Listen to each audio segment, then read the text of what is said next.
It was a week before Christmas, and the enchanted forest was blanketed in a thick, shimmering layer of snow. Icicles hung like crystal ornaments from the tree branches, and the air was crisp, carrying the scent of pine and winter berries. Deep within the forest, Oliver the gnome was busy in his cozy home, a hollowed-out tree trunk decorated with tiny lanterns and wreaths of holly.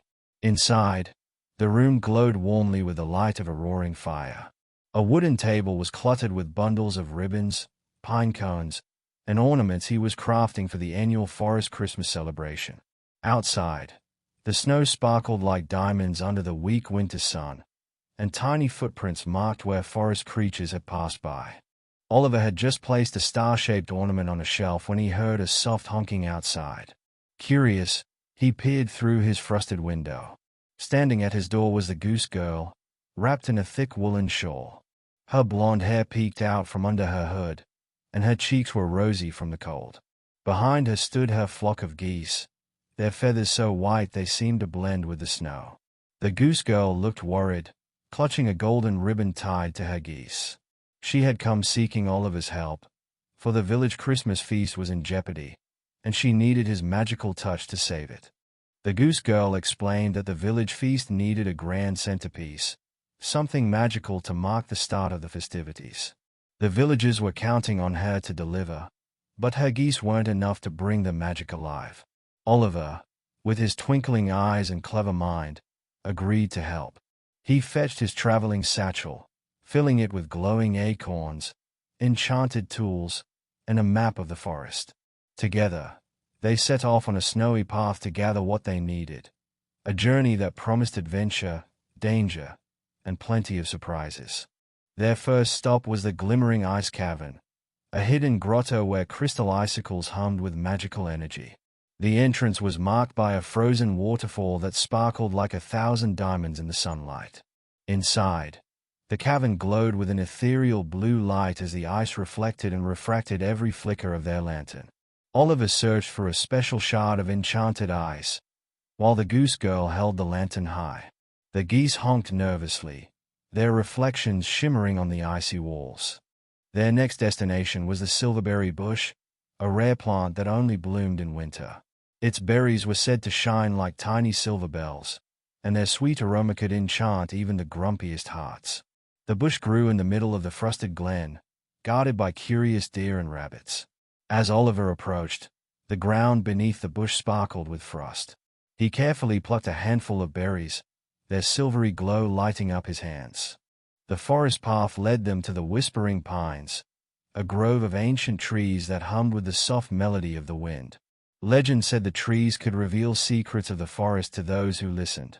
Oliver placed his hand on the bark of the largest pine, and its deep voice filled the air.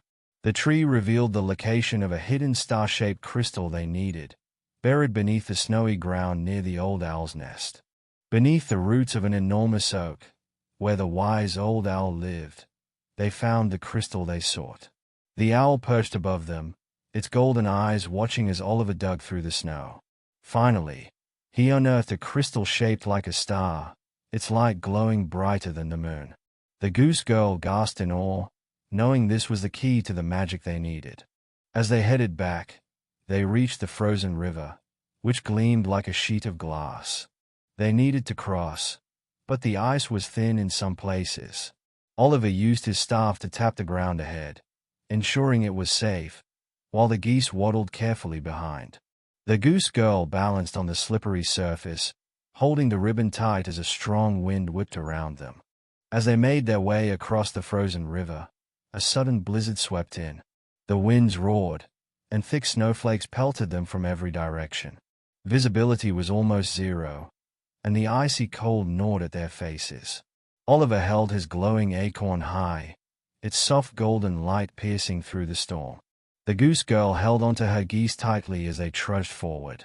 The river groaned beneath their feet, but they pressed on, determined not to lose their way. Just when they thought they couldn't go any further, Oliver spotted a faint shimmer in the distance. It was the entrance to a crystal cave hidden beneath a snowdrift. Inside, the walls sparkled with natural ice formations that reflected their lantern light in a dazzling array of colors. They warmed themselves by a small enchanted flame that Oliver conjured while the geese pecked at some seeds the goose girl carried. The cave felt like a magical sanctuary in the middle of the harsh winter storm. As dawn broke, the storm passed, and the group ventured out of the cave. Suddenly, an enormous ice hawk swooped down from the sky, its feathers shimmering like frost. It landed on a nearby branch, blocking their path. The hawk was a guardian of the winter woods, and it warned them of dangerous frost trolls roaming ahead.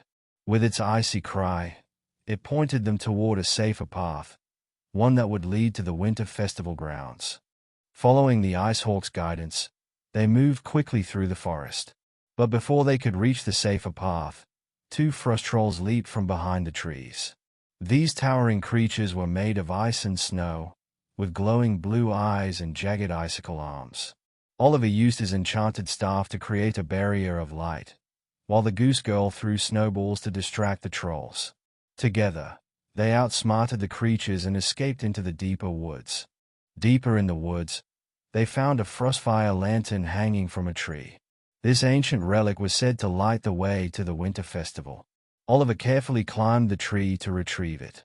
As soon as he touched the lantern, it burst into a brilliant flame of icy blue and silver, casting a magical glow over the forest. With the lantern in hand, their path to the festival grounds became clear. Their journey took them to an icy canyon, where a narrow bridge of frozen water spanned the gap. The frostfire lantern revealed the shimmering bridge, but crossing it was treacherous. The ice creaked and groaned under their weight as they moved carefully across.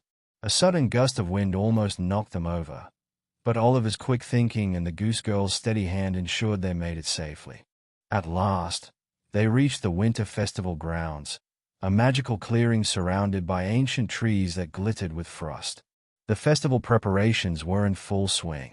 Snowy owls carried garlands of ice flowers, and woodland creatures worked together to build sparkling ice sculptures. A towering ice fountain stood at the center, its waters frozen mid-splash. The frostfire lantern was placed on the fountain, and the entire clearing lit up with a dazzling glow. With the frostfire lantern now in place, the festival preparations reached their peak. The creatures of the forest worked together to create a grand frozen stage where the performances would take place. The stage was made entirely of ice, with shimmering curtains crafted from icicles. Oliver and the goose girl helped by gathering glittering frostberries to decorate the stage. The geese, with their graceful movements, inspired the performers to practice a special winter dance. The festival wouldn't be complete without the legendary ice sculptures that told the history of the winter woods. However, the master sculptor, a mystical polar bear, had lost his carving tools in the snowstorm. Oliver and the goose girl set out to find the tools. They climbed snowdrifts, searched under frozen logs, and finally discovered the tools buried beneath a sparkling mound of snow. The polar bear began carving the most stunning sculptures the forest had ever seen. The festival grounds transformed into a winter wonderland as the frostfall feast was prepared. Long tables made of ice were set with crystal dishes, and the animals of the forest brought their finest winter delicacies. There were frosted pine cones, iced berry pies, and steaming cups of snowberry tea. Oliver and the goose girl helped arrange the feast, and the geese proudly delivered golden grains as their contribution. The feast sparkled under the glow of the frostfire lantern. As night fell, the frostfire lantern sent a beam of light into the sky, summoning the northern lights. The auroras danced across the heavens in vibrant shades of green, purple, and gold. The forest animals performed their special winter dance on the frozen stage, celebrating the beauty of the season. Oliver and the goose girl joined in, spinning and twirling with joy. The geese flapped their wings, adding to the excitement as the sky shimmered above. As the festival came to an end, the frostfire lantern's glow dimmed, leaving a warm light that would guide the forest through the rest of winter. Oliver and the goose girl stood at the edge of the clearing, watching the animals return to their homes. The goose girl promised to visit again, and Oliver knew he had made a lifelong friend. Together, they had not only prepared for the winter festival but had also helped the forest find its true winter magic.